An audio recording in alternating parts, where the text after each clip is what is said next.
네, 여러분 안녕하세요. 이윤규 변호사입니다. 제가 이번에 올렸던 30분 읽기 독서법으로 제가 총균세 한번 어떻게 읽는지 한번 보여드릴게요. 굉장히 유명한 책인데 일단은 표지부터 읽습니다. 이 부분에 굉장히 많은 정보들이 있죠. 제3의 저자로 세계적 재상의 침팬지의 저자로 세계적 명성을 떨친 제레드 다이아몬드 박사의 명저다. 기존에 책이 있었는데 퓰리처상 뭔지는 모르겠지만 무지하게 유명한 상이니까 적어놨겠지. 이름이 총균세인데 이게 뭘까? 무기랑 병균, 금속, 무기총, 균, 병균, 쇠, 금속은 인류의 문명을 어떻게 바꿨는가? 이게 원조고 서울대 대출도서 1위구나. 우리나라의 가장 지성의 어떤 산실이라고 또 할 수 있는 그런 분들이 많이 보는 책이구나. 10년 넘게 베스트셀러구나. 총과 병균과 쇠가 여기를 봐야 돼요. 총균쇠. 초래한 인류 문명의 불균형을 파헤쳤다. 뭔가 불균형이 있나 보네요. 총이랑 균이랑 새가 불균형을 만들었나 보네. 여기 보니까 총, 균에 가까운 사람들을 보이죠? 여긴 좀 불균형이 있어 보이는 그런 느낌이고 일단 세계적 석학이구나. 이 사람이 인류 문명에 대해서 쓴 책이구나. 이렇게 알 수 있어요. 이거를 잘 보셔야 된다 말씀드렸죠. 그 다음 어디를 본다? 안에 있는 이 사람에 대한 저자 양력을 봅니다. 이 사람이 제레드 다이아몬드인데 이름을 하나 붙여달라고 말씀을 드렸죠. 다이아몬드 형 이렇게 부르면 되겠죠. 세계적 석학인데 원래는 뭐 했는지 주로 뭘 공부했는지 잘 보시면 돼요. 재밌는 건 생리학으로 시작했는데 조류, 진화생물 통계에 대한 거거든요. 생물 지리학, 생물과 지리, 그 다음에 어떤 게 인간의 인체에 대해 어떤 영향을 미치고 조류는 어떤 식으로 발전하는지 이런 걸 한 사람이 있구나. 역사에 대한 사람은 아니구나. 이런 데 시각이 좀 경도돼 있을 수 있구나. 그 다음에 진화생물학이나 인류학에 대해서 디스커버, 네이처 내추럴 히스토리에 방대한 지식을 바탕으로 썼는데 제3의 침팬지라는 과학의 대중화에 기여했다. 뭔가 과학에 가까운 사람이구나. 그러니까 이 사람이 책을 썼지만 논픽션 부문에서 과학적인 어떤 측면에서 썼겠네. 그다음에 다른 책도 있구나. 이렇게 이제 한번 보면 되겠죠. 그죠? 그래서 이 사람이 뭔가 과학의 관점에서 역사적인 것들을 좀 다뤘나 보다. 이렇게 한번 봐주면 되겠죠. 지리, 생물에 대한 게 주가 될 거예요. 그다음에 이제 밑에 보면 그 책의 전체 목차가 나오죠. 가장 처음 책을 읽으실 때는 이런 앞부분은 전혀 읽으실 필요가 없어요. 그냥 우리가 부패라고 생각을 해보시고 이게 감상용 책하고는 달라요. 지식을 습득하는 책들은 내가 필요한 부분을 가장 효율적으로 먹는 게 중요합니다. 부패에 가는 이유는 모든 음식을 다 섭렵하고 싶은 것도 있지만 내가 원하는 음식을 먹기 위함이죠. 이 책을 선택했을 때 굉장히 많은 책 중에 이 책을 선택한 것은 내가 여기서 배우고 싶은 게 있다. 이 점을 까먹으시면 안 돼요. 나는 뭐에 대해서 배우고 싶은 거죠? 맞습니다. 총균세에 대해서 배우고 싶은 거예요. 총균세에 대해서. 그러니까 자꾸 총균세가 뭔지를 생각하면서 이게 핵심적인 키워드죠. 자, 그다음에 이렇게 쭉 있어요. 처음에 제가 글을 읽으실 때 앞에 목차 한번 보고 옆에 손가락 끼우고 세부 목차를 한번 봐달라고 말씀을 드렸죠. 이 부분만 30분 정도 놓고 읽으시면 되고 총 이제 목차가 190줄 정도 되더라고요. 일반적인 책이 한 페이지에 25줄이 들어가 있습니다. 이 책이 그렇거든요. 그러면 두 페이지에 50줄, 네 페이지면은 200줄이죠. 그러니까 우리가 목차 190줄, 네 페이지도 안 되는 분량을 읽고 책을 어떻게 파악하는지 여러분들이 제가 자꾸 말씀드리지만 목차 붙어 있는 거지 목차만 읽는 방식 아니에요. 그냥 대충 영상 보시고 이렇게 질문 주시는 분들이 많은데 전제 작업을 해주는 거다. 책을 보다 편하고 쉽게 핵심을 캐치하기 위한 전제 작업이다라는 느낌을 봐주세요. 그래서 한 내가 월요일부터 금요일 또는 토요일, 일요일까지 읽기로 했으면 월요일, 화요일 정도에 이 30분 읽기 작업을 해주시면 되는 거예요. 자, 보니까 일부 인간 사회의 다양한 운명의 갈림길이 있었다. 인간 사회가 다양하게 갈라졌나 보다. 전체 목차부터 한번 볼게요. 식량 생산의 기원과 문명의 교차로, 문명의 교차로가 운명의 갈림길이 생겼는데 식량 생산을 통해서 뭔가 바뀌었나? 이런 추측이 되죠. 지배하는 문명과 지배받는 문명, 이것만 보지 마시고 이제 앞뒤로 연결해서 보면은 식량 생산이 문명을 갈라서게 만들었는데 그걸 통해 지배를 하는 문명과 지배받는 문명이 나눠졌다. 지금 현재까지는 읽으면 그렇죠. 4부는 이제 앞으로 하고 싶은 말이니까 지금 읽을 필요 없고 그다음 밑에 있는 목차를 한번 또 보세요. 크게 보니까 식량이 뭔가 인류를 불평등하게 만들었다 이런 느낌이 이 책은 일단은 총균세랑 어떤 영향이 관련이 있는지 모르겠죠 아직까지. 식량과 총균세가 무슨 관련이 있는지 아직 안 나와요. 자, 밑에 보니까 인간 세계가 다양하게 갈라졌다. 문명이 싹트기 전에는 세계는 어땠다. 뭔가 그런 얘기 하는구나. 문명이 싹트기 전의 시대 환경 차이가 다양화를 빚어냈다. 환경이 다양화를 만들었다. 환경과 식량은 영향이 좀 있어 보이죠. 환경, 식량 이런 게 다양화를 만들어낸 건가? 일단 폴리네시아라는 모델, 과학자 출신이니까 이분이 이런 걸 하나의 국가를 선정해가지고 봤구나. 유럽이 세계를 정복했다. 세계를 지배하는 문명, 이 유럽을 얘기를 하는구나. 오케이. 그다음 뭔가 이 사람은 유럽 사람 아닌가? 제르 다이온드 이름이 딱 유럽 사람이죠. 그죠? 케임브리지 대학 영국의 대학이니까. 자, 그다음에 이 사람 뭔가 미국이나 영국 사람인가? 이렇게 추측을 한번 해보는 거죠. 이 사람이 어떤 유럽의 우월적인 관점이 좀 보이나? 이런 생각도 한번 해볼 필요가 있겠죠. 한국 사람이 예를 들어가지고 뭐 아니 예를 뭐 중국 분이 우리가 어떤 동남아의 지배에 대한 역사 이렇게 책을 쓰면은 중국 우월주의라는 어떤 편견을 갖기 쉽잖아요. 그죠? 그게 팩트를 얘기를 하더라도 그런 시각들이 보인단 말이에요. 이 사람도 혹시 그런 게 있나 한번 보는 거죠. 그다음에 식량 생산이 언제부터 기원이 됐고 인류 역사가 식량 생산에 따라 유산자와 무산자를 갈라냈다는 게 보이죠. 식량 생산량과 수렵 채집민 이 사람은 멈춰서 이제 식량을 만들어내는 사람이고 이거는 가면서 이제 열매 채집해서 먹는 사람 얘기를 하는 거죠. 열매 따가지고 그냥 먹고 이제 또 이동하고 야생 먹거리의 작물화. 아, 요걸 통해서 식량이 생산이 가능하게 됐구나. 작물하는데 적합한 식물의 식별과 성패 요인이 작물하는데 적합한 애들 뭐 보리쌀, 밀 이런 애들이 있겠죠. 요즘 많이 먹는 애들. 옥수수. 선택된 가속화 안나 카레니나의 법칙. 뭔지 잘 모르겠지만 어쨌든 작물화에 선택된 애들을 얘기를 하는 거겠죠. 대륙의 축으로든 역사의 수레바퀴. 뭔지 전혀 모르겠어요. 좀 모르는 거면 넘어가셔도 돼요. 추측이 안 되잖아요, 여기서. 그죠? 그러니까 근데 자꾸 읽으면서 여기 위에 있는 큰 목차들을 보면서 머리를 다지는 거예요. 이 역사가 갈라졌는데 식량 때문에 그렇고 그거는 지리랑 환경 때문에 그렇다. 멈춰가지고 식량을 생산하기 시작하고 야생 작물들을 야생 먹거리를 작물화 시킨 애들이 잘 살았나 보다. 그게 뭔가 세계를 지배하게 됐고 그게 유럽인가 보다라고 여기 나와 있죠. 그죠? 그다음 11장 보니까 가축의 치명적 대가. 아, 식량 우리가 육식도 하잖아요. 그죠? 인류가 가장 많이 먹고 빨리 먹기 시작한 게 돼지거든요. 그거를 치면서 세균이 들어오기 시작했다. 아, 돼지를 우리가 항상 익혀 먹잖아요. 돼지고기 삼겹살 막 생걸로 먹으면 죽는다 그러잖아요. 그죠? 그래서 아, 그게 세균이구나. 사악한 선물이구나. 가축도 이 농경과 마찬가지로 그 우리가 이제 식물과 마찬가지로 가축을 치기 시작하면서 세균도 들어왔고 먹으면 당연히 감염되겠죠. 그다음에 12장 보니까 식량 생산 창시와 문자 보안에 밀접한 연관. 이건 잘 모르겠어. 아직 띠용 하죠. 근데 뭔가 이제 추측 여기서 추론은 머리를 돌려보는 거예요. 책을 읽지 마시고 추론을 하고 읽어야 돼요. 식량을 많이 만들면은 그걸 어디 쌓아놓을 때 표시를 하려고 문자를 만들었나 이런 참 추측을 한번 해보는 거예요. 추론이라 그러죠. 옛날 말로 겐또 이런 게 있어야 되고 발명의 필요의 어머니인가. 아, 뭔가 식량 생산을 위해서 문자를 만들어냈나 보다 이런 느낌으로 보이죠. 하나하나 떼서 읽으면 모르겠는데 앞뒤를 연결해서 읽으니까 보이죠. 평등주의부터 도덕 정치까지 정치 시스템에 대한 게 나오는데 문자랑 정치? 문자가 있으니까 정치가 있다는 뜻인가? 이렇게 한번 보고 넘어가는 거죠. 이 추론을 쭉 하면서 읽는 거죠. 사부 보니까 이제 뭐 앞으로 뭐 이렇게 하겠다는 거니까 15장 대륙 간 불균형 이론과 원주민들의 낙후대원이 자기의 이론이라고 써놨죠.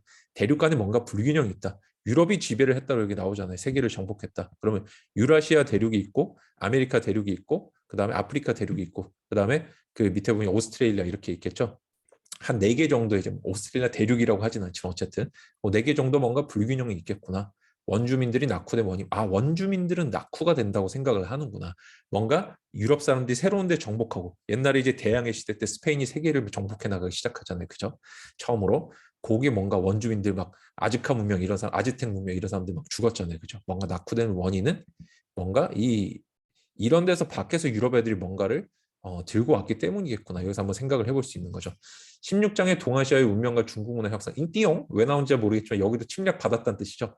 아편 전쟁 한번 생각해 보세요. 청나라가 유럽의 열강에 이제 굴복하기 시작한 때죠. 17장 동아시아 태평양 민족의 충돌. 아, 뭔가 이 아편 전쟁 시점인가 보다 보이죠. 원래 우리가 중국이 당나라 때까지 세계 최고의 어떤 문명적 수준을 자랑했다가 이후에 나라를 닫으면서 이제 조금 발전 수준이 떨어지고 서구의 어떤 우리가 증기라든지 이런 산업혁명이 되면서 서구가 앞지르기 시작하잖아요. 그죠? 그런 것들 한번 생각해주면 좋겠죠. 우리가 예전에 고등학교 때까지 역사 시간에 배운 내용이에요. 와, 모를 기억이 안 나면 그냥 넘어가시면 되고 뭔가 충돌이 일어났다. 이 정도만 되면 돼요.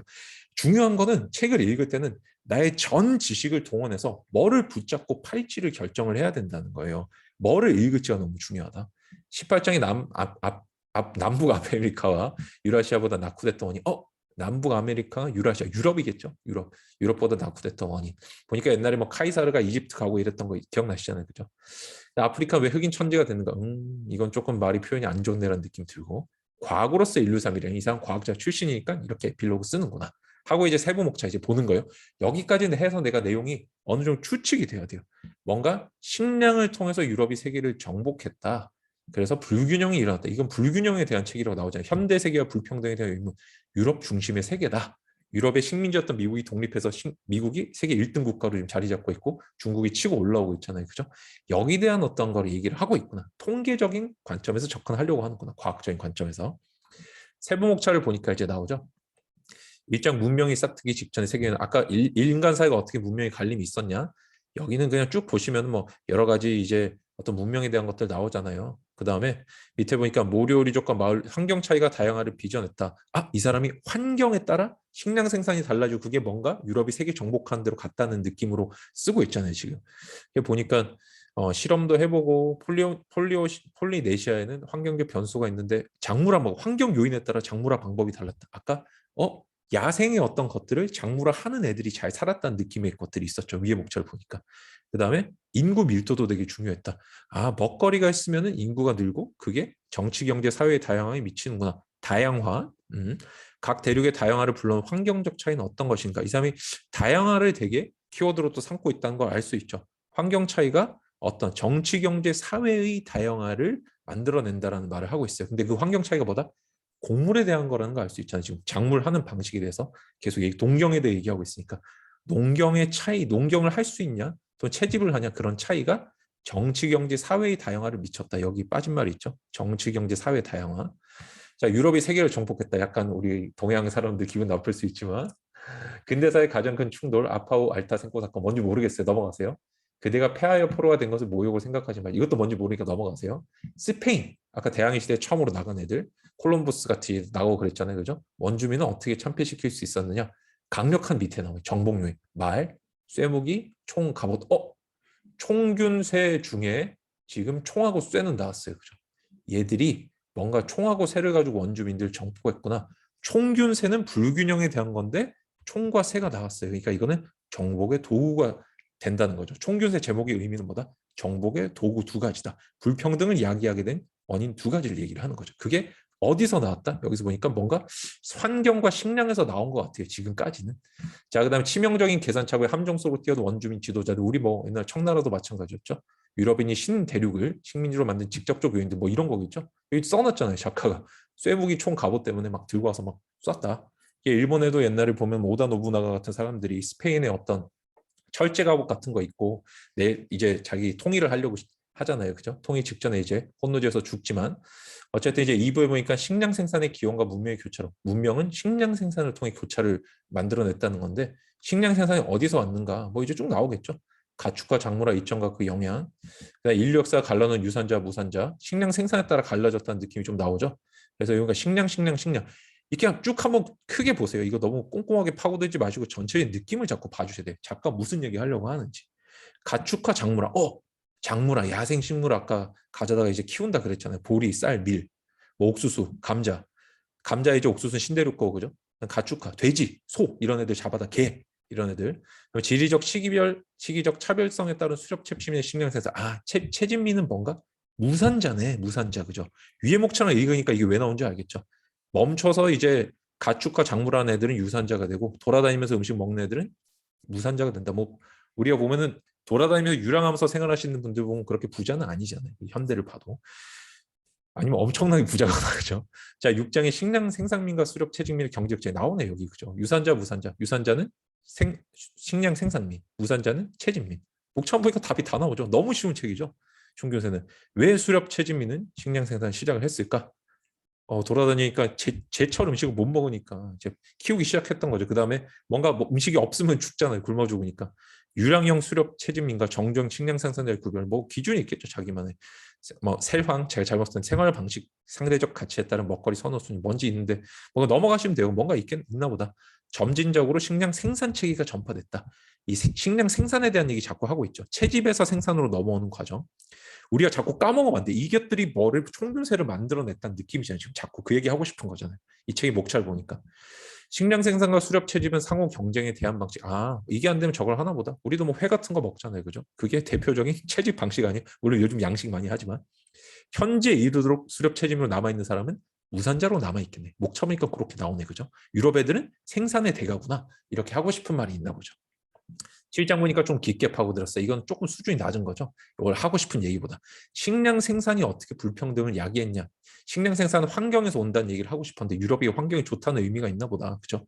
그런데 야생 먹거리 어떻게 작물하는지 갑자기 깊게 파고들어요. 전 여기서 의심스러운 거는 책의 분량을 좀 늘리려고 했나 생각이 좀 드는 거죠. 요거는 그냥 쭉 읽고 넘어가시면 되죠. 뭔가 어떤 애들을 작물하기 시작했구나 하고 넘어가시면 되죠. 이게 지금 갑자기 같은 수준의 논의가 아니잖아요. 우리는 환경과 식량이 어떻게 총균세로 갖고 걔가 유럽의 어떤 정복의 도구가 됐는지를 보고 싶은 거지 갑자기 뭐 식물학을 농경을 공부하고 싶은 게 아니란 말이에요. 자, 8장 보니까 작물하는데 적합한 식물의 식별과 성패 원이 나오죠. 이것도 마찬가지예요. 뭔가 이렇게 애들을 이렇게 작물화 하다 보니까 좋은 것도 있고 안 좋은 것도 있는데 어쨌든 그게 성패로 이루어졌고 그게 뭐 육인이라든지 이런 데서 비옥한 초승달지들 보고 넘어가시면 돼요. 뭔가 이런 게 있었나 보다. 전체적인 주제에서 살짝 빗나가는 것 같다는 느낌. 아니면 너무 세부적이다. 지금은 안 봐도 되겠다는 느낌이죠. 자, 그다음 보시니까 이게 너무 중요한 거예요. 자꾸 전체적인 흐름을 유지하는 거. 자, 2부도 이제 9장 잘려가지고 여기다 했어요. 선택된 가속화와 안나 카레니나의 법칙. 이 누구죠?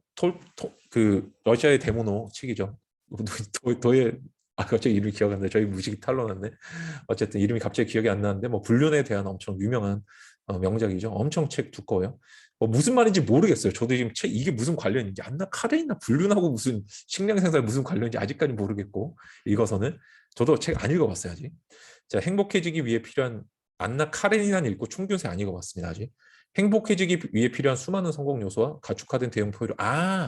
이 보니까 이제 지금까지 식물에 대한 거 잔뜩 나오다가 이제 동물 나오네. 아까 가축화, 그다음에 농경화 뭐 이런 말 나왔잖아요. 그죠? 그러니까 결국에는 야생에 있는 을 잡아다가 이게 키우기 시작한 때부터 잘 살기 시작했다. 가축화된 대형 포유류 뭐가 있는지 뭐 돼지, 소, 말 뭐 이런 거겠죠. 개, 유라시아에 집중된 이유. 유라시아 잘 살 수밖에 없겠구나 보이죠? 비유라시아가 어디 아프리카라든지 이런 데 있겠죠. 가축화되지 못한 이유 당장 떠오르죠. 사막에서 어떻게 키우기 쉽겠어요, 그죠?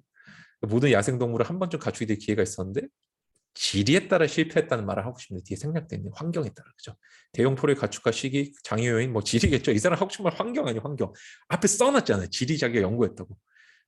그러면 지리 연구한 사람이 지리 말고 할 얘기가 있겠어요? 생략할 거 아니에요. 그럴싸하게 말을 하기 위해 목차 이렇게 쓴 거고 영원히 야생 상태로 남아있을 운명. 뭐 환경이 안 좋으면 그렇게 되겠죠. 택함을 입은 자는 적다. 환경에 따라 뭔가 가축화 안 된 애들이 있구나는 뜻이죠. 쉬운 내용이죠. 자, 10장 대륙의 축으로 돈 역사의 수료받기. 식량 생산 전파의 주요 경로 뭐 중국에도 중국 이제 뭐 윈난선인가 거기서 쌀이 났잖아요, 그죠? 비옥한 초순달 지대 생량 전파 유전자 조건 남아프리카 공화국 여기 택함을 입은 자가 적은데 남북 아메리카의 남북축을 따른 느리게 확산된 가축작물 뭐 옥수수 이런 거 얘기하나 보다. 역사에 수레바퀴는 각 대륙의 축을 중심으로 해서 뭔지는 모르겠는데 뭔가 식량 생산 그러니까 야생 작물의 작물화 농경화 그다음에 야생 가축의 어떤 저희 뭐라고 아까 불렀었죠 가축화 요거 두 개가 어떤 발전시켰다. 지금까지 총균세가 안 나와요 아직까지 그죠? 뭔가 환경적으로 얘들이 식량 생산을 넓혔다는 것만 나오죠. 그다음 넘어가니까 지배받는 문명과 지배받는 이제 좀 나오겠네. 가축을 치니까 뭐가 된다? 세균이 왔다는 거죠. 돼지 그냥 생으로 먹으면 죽는다 그랬죠. 그래서 질병이 진화했다. 뭐지? 세균도 자연선택의 산물이다. 이제 이해가 되죠. 내가 이 얘를 가축화시켜야지 하니까 세균도 따라 들어왔다는 거죠. 그럼 백신이 생기겠네 보이죠? 감염 특성이 있고 소규모 집단 질병에 취약하다. 왜? 집단 감염이라 우리 이제 코로나 겪어봐서 알잖아요. 그죠? 집단 면역이 안 생길 거고 뭐 거기에 연구가 잘 안 될 거 아니에요. 어떻게 하면 살아남을 수 있는지. 세균들에게 행운 안겨준 농경과 도시의 발생. 얘들은 이제 세균 안정적으로 번식할 수 있게 사람들이 가축을 치니까. 그죠? 그 다음에 새로운 질병들이 어디서 생겨났을까? 밑에 답이 나오는 자연 선택을 통해 자리 잡았다 나오죠. 자연에서 우리는 뭐 코로나도 여러 가지 뭐 썰들이 많이 있지만 박쥐를 잡숴가지고 그렇다는 말이 있잖아요, 그죠? 그 여러 가지 원인 중에 하나로 그 박쥐를 먹다 보니까 얘가 박쥐의 가축화 시장에서 팔고 있었잖아요, 거기. 그러니까 그걸 통해 코로나가 들어왔듯이 그 다음에 인류 역사에 치명적인 영향을 미친 세균들이 코로나도 뭐 들어가 있죠. 물론 바이러스지만 어쨌든 그런 느낌으로 크게 접근해 보면 돼요. 여기서 말하는 균이라는 건 진짜 세균을 박테리아만 얘기하는 건 아닐 거 아니에요. 동물 내가 가축과 농경을 통해 우리에게 침입해서 들어온 어떤 병균들 전체를 얘기하는 거잖아요. 그죠? 신대륙의 뿌리낸 그들에게 전염병. 신대륙 사람들이 아까 총하고 쇠를 들고 와서 하니까 그 사람들 몸에 있던 게 전염되기 시작했고 다 죽었겠네? 백신이 없을 거 아니에요. 그 다음에 여기 보니까 또 나오죠. 아까 소규모는 약하다면서 인구 집단. 자, 유럽이 여러 대륙에 준 사악화 선물. 질병이네, 균이네. 총균세 중에 세 번째 게 나왔어요. 균. 유럽 애들이 세계를 정복하면서 균을 퍼뜨렸다. 이런 말이 나오죠, 지금. 선물용 포장을 좀 했네, 그죠? 이때 보니까 식량 생산 창시와 문자관의 밀접한 연관. 근대제국 통치의 힘이 된 문자, 문자체의 기본 방식, 오래되고 독립적으로 고유된 수면의 선행 문자, 뭐 문자에 대한 또 뭐 옛날 기원이 쫙 나와요. 어쨌든 얘랑 총균세, 그러니까 우리가 지리, 그다음에 식량, 총균세랑 그다음에 이 문자가 무슨 관계인지 자꾸 봐줘야 되는데 우리가 하나 아까 겐토라는 신게 있었죠. 뭐였죠? 문자를 통해 식량을 표시하려고 그랬나? 이런 느낌이잖아요. 그죠? 어쨌든 뭔가 문자가 만들어졌다는 게 나오죠. 여기는 식량 생산과 어떤 관련인지 모르겠어요. 이건 나중에 한번 읽어보면 되는데 뭔가 이것도 아까 식량 생산 어떻게 하는지 뭔가 깊은 수준의 논의거나 책의 분량을 채우기 위한 느낌이 좀 있어요. 그죠? 훌륭한 책이지만 어쨌든 똑같을 거 아니에요. 자, 13장 발명은 필요의 어머니. 왜 발명 기술은 대륙에서 다른 속도로 발전했을까? 몰라? 몰라라고 답하면 돼. 난 모르죠. 지금 책 안 읽었으니까. 필요는 발명의 어머니인가? 아니란 뜻이 뭔가 있는 것 같아요. 그죠? 발명의 영웅 이론과 그 문제점. 아, 발명의 영웅이 나타나서 있는 건 아니다. 밑에 보면 답이 나오겠네. 이 사람 친절하게 다 알려주거든요. 밑에 보니까 기술은 발명된 이후에 그 용도가 발견된다. 어? 용도 내가 필요에 따라 발명된 게 아니라는 거네. 사회에서 발명품이 수용되는데 미친 이유인데 뭔지 모르겠는데 읽어봐야겠다. 체크해두고 넘어가면 되죠. 수용의 차이가 생긴 이유 뭐지? 환경인가? 혁신에 대한 수용성 시대에 따라 변동된다. 아, 여전히 모르겠어. 발명기술 어떻게 확산되는지 모르겠고 밑에 이제 9번의 답이 기술의 역사에서 지리와 확산이 담당하니 역시 이 사람은 지리 처음부터 끝까지 지리예요. 기술, 문명, 그 다음에 발명은 모두 지리 때문에 발생했다. 뭔가 지리적인 뭔가 극복 때문에 그런가? 좋아. 기술의 확산과 자가 총매자 모르겠어. 여기 또 보니까 나와요. 11번도 답이에요. 식량 생산이 멈춰 사는 정주영 생활을 만들었고 돌아다니는 유랑 생활이 아니라 그게 기술의 역사를 만들었다. 멈춰 살다 보니까 기술이 발달했다. 앞에 것도 다시 한번 보세요. 문자도 멈춰 살다 보니까 사람들이 모여 살다 보니까 아 소통이 필요하니까 문자가 생겼나 보다라고 이제 추측이 되기 시작하죠. 여기 책들을 읽으니까. 그 다음에 대륙별 기술 발전의 격차 요인 뭐 또 지리겠지. 뻔하면 이 사람 지리 지금 처음부터 끝까지 지리니까 환경. 자, 그 다음에 넘어가니까 지배하는 문명 14장. 평중주의부터 도덕 정치까지. 우리 앞에 보니까 문자 기술이 만들어졌는데 갑자기 정치로 넘어왔어요. 그럼 여기서 이제 또 생각하고 넘어가야 돼요. 앞뒤에 목차 간의 관계를. 사람들이 식량을 만드니까 모여 살기 시작했고 멈춰 살기 시작했고 그게 문자를 만들었고 그게 기술을 만들었고 기술이 정치를 만들었다는 느낌이죠. 지금까지 책을 쓴 걸 보면 뭔지 모르지만 일단은 그렇게 생각하고 넘어가는 거예요. 그럴까? 확인해 보는 게 독서예요. 자, 역사를 좌우한 정부와 종교의 결합. 뭐 옛날에 이제 함께 제사장이 다 정치를 했으니까 무리 사회가 있고 부족 사회 있고 추장 사회가 있었는데 권력 세습을 했고 초기 국가 형태가 있었고 여기도 뭔가 너무 세부적인 거죠. 아까 뭐 식량이라든지 문자에 대한 세부적인 것과 같죠. 발명과. 그러니까 뭔가 이 책은 큼직한 거 하나, 세부적인 거 하나 얘기하는 책이구나. 그 다음에 여기 보니까 또 지역별로 인구가 증가하면서 식량 멈춰 사니까 식량을 많이 먹고 채집할 때보다 많이 먹고 많이 증가하니까 사회 복잡성이 생겼다. 아까 맨 앞에 뭐가 있었어요? 사람이 모여 사니까 정치, 경제, 사회의 다양화가 생겼단 말이 나오잖아요. 이게 다 뭐랑 관련돼 있다? 멈춰가지고 음식을 만들기 시작하면서 발전하기 시작했다는 게 나오잖아요. 그죠? 대규모 사회 복잡해지고 중앙 집권할 수밖에 없는 이유 이게 뭐예요? 뻔하죠. 한 군데 모여 살고 지리가 좋으니까 모여 살아서 거기서 음식 만들면서 먹고 사니까 사람들이 발전했고 문자 기술 만들어서 정치를 만들었더니 나오네요. 아구의 책의 내용이. 갈등 해결 올바른 의사결정 조화로운 경제 중에 저도 책 안 읽어봤어요. 굉장히 겐또 치고 있는 거예요. 아니면은 내가 지식을 수정하면 되잖아. 책을 읽으면서 그죠? 외부 세력의 융합 합병된 소규모 사회. 아 원주민들이 못 산 이유, 유럽 애들이 정복한 이유, 독일 지역과 줄로 지역 넘어가고 뭔지 모르니까 지식이 없으니까 정부의 궁극적 요인과 직접적 요인 뭐죠? 바로 총균세구나라는 걸 알 수 있죠. 총균세가 나오게 한 건 그 모여 사는 거, 모여 살기 위한 거는 식량을 만들어낸 거, 가축과 그 다음에 야생 어떤 작물화 이거를 야생 작물을 이제 우리 멈춰 살면서 먹는 작물 형태로 만든 거. 그게 원인은 질이다. 안 자라나는 이집트나 이런 데서는 지금 세계적으로 조금 다른 나라보다 유럽보다 낙후됐잖아요. 지금. 그잖아요.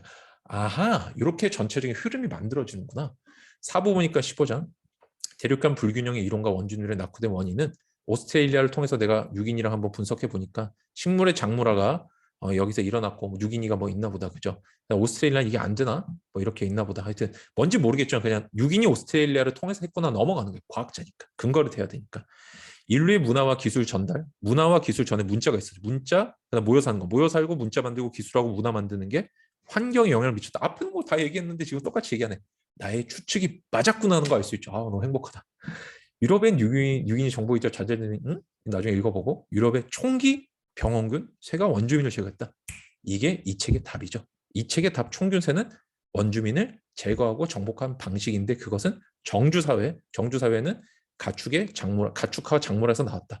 가축과 작물한 환경이 유리한 애들이 만들었다. 여기 나오잖아. 환경이 모든 걸 만들었다. 환경이. 그래서 이제 넘어가면 마지막에 보니까 또 16장 중국은 또 어떻게 있었냐. 그 다음에 동아시아 태평양 충돌 어떻게 있었는가. 잘 모르겠어요. 이것까지 읽으면 어쨌든 뭐 유럽 최고라고 쓰고 있으니까 동아시아랑 우리 태평양 민족, 동아시아 사람들은 좀 찬밥이겠죠. 뭔가 왜 찬밥이 됐는지 써 있을 것 같아 느낌상 아니거든. 18장 보니까 남부 아메리카 유라시아보다 낙후됐던 거 뭐 유럽 중심의 사고를 쓰고 있고 팩트라고 주장하고 있고 정부의 직접 정의 또 나오죠. 요인, 병원군, 기술, 정치, 조직, 문자. 맞네. 이 모든 게 정주사회랑 환경 때문에 생긴 거다. 그다음 알다시피 여기 식민지였잖아요. 그죠? 원주민들 몰아내고. 그래서 이제 여기 나와 있고 아프리카 왜 흑인 천지가 됐는지 다양성 어디서 비롯된지 이것도 한번 읽어보면 되는데 어쨌든 뭔가 식량 생산 못 만들다 보니까 많은 사람 뭐 모여 살았나? 이 정도 추측을 해볼 수 있죠. 이런 건 나중에 읽어보면 돼요. 여기 답이 안 나와 있으니까. 그다음에 마지막에 보니까 역사 우연의 아프리카 밀종 마찬가지죠. 그래서 뭔가 지금까지 에필로그 읽어보니까 인간 사회, 과거로서 인류사 미래, 대륙간 차이들이 있고 뭐 추월을 당했고 중국의 유럽의 만성적 분열과 중국의 만성적 통일, 유럽이 분열되는 게 세계 정복의 원인이고 통일되는 게 세계 정복의 원인 못 됐나 이렇게 한번 볼 수 있는 거고 원주민 세계를 지배할 확률이 희박하다. 뭐 아메리카 보면 알 수 있고 그죠? 문화적 차이는 환경적 차이, 지리적 차이의 산물이다. 개인적 특성과 이런 것들이 있다. 뭔가 우리가 여기까지 읽고 나서 이제 정리를 해야 되는 거는 다시 한번 맨 앞으로 돌아가서 이걸 보고 답을 내리는 총균세가 뭐야? 한마디로 정리할 수 있어야 돼. 이거 하고 나서 책을 이제 읽는 거예요. 평소대로. 이거는 여러분 해보시면 평소에 한 30분이면 끝나요. 너무 길면은 30분씩 2번 하시면 돼요. 어쨌든 정리를 한번 전체적인 내용 한번 해볼게요. 총균세는 뭐였죠? 다시 한번 사람이 채집할 때보다는 멈춰가지고 살면은 인구가 증가하고 문자를 만들고 기술이 생기고 문명이 발전하고 정치 시스템이 생긴다. 그걸 통해서 총과 쇠를 만들고 그 다음에 가축을 잡아먹기 시작하면서 균이 들어왔는데 이게 신대륙이라든지 원주민 사회로 가면은 사람들을 죽이는 무기가 된다. 그래서 정복하게 됐고 현재의 불평등 유럽 중심 또는 아메리카 중심의 미국 중심의 문화가 발생하게 된 것이다라고 과학적으로 자기가 폴리네시아 뭐 여러 개를 통해서 들고 있는 책이죠. 그죠? 이렇게 작가가 얘기하고 있고 나의 겐토는 여기까지가 맞는 것 같아요. 이제부터 뭐 하면 된다? 다시 30분씩 3-4번 정도 시간을 내서 이제 세부적인 내용을 읽으시면 되는데 방금 나왔던 키워드에 동그라미 치면서 읽으시면 돼요. 그러면은 훨씬 빨리 내용이 보이실 거예요.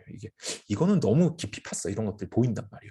항상 머릿속에는 이 책의 제목과 목차, 저자가 하고 싶은 말, 뭘 또 전공인지 이런 것들을 자꾸 봐주면서 훈련하는 연습이 필요하다. 여러분들 총균세 30분 만에 정복하기 총 190줄 정도 돼요. 목차가. 요것만 충실하게 읽고 생각만 많이 하셔도 이 정도 책은 너무너무 쉬운 책입니다. 저도 이제 세부적인 내용 읽으러 한번 가보겠습니다. 여러분 고생 많으셨어요. 이상 이윤규 변호사였습니다. 감사합니다.